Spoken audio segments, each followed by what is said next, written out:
Dr. Paul vari kutya kuti ndadzoka. DJ Youth Mazebra Baba Katero semugeto yuti ndakangonyarara pavaitaura vachiti dhanzi yacho vanoriparura omadima mbochekwa vachitaura tsanangurudzi ngoma padzinoparurwa dhanzi rinopisa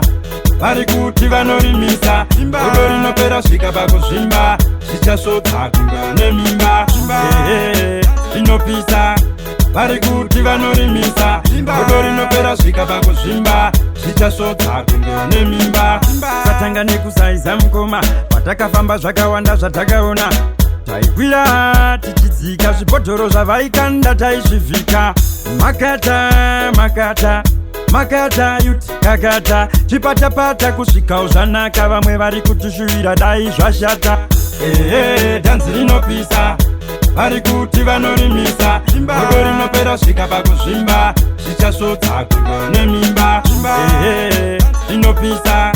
vari kuti vanorimisa godo rinopera svika pakuzvimba zvichasvotsa kunga nemimba mukadaro hazvipere mushe vamwe venyu ndaona tavabvisa makushe uya utore bhara uripushe D4D movement yauripushe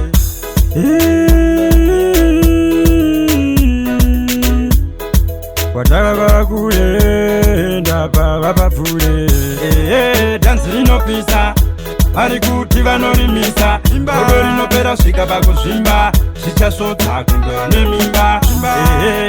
rinopisa vari kuti vanorimisa godo rinopera svika pakuzvimba zvichasvotsa kunga nemimba tatanga nekusaiza mukoma patakafamba zvakawanda zvatakaona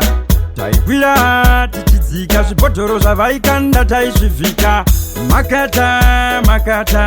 makata yuti kakata chipatapata kusvikawo zvanaka vamwe vari kutishuwira dai zvashata dhanzi rinopisa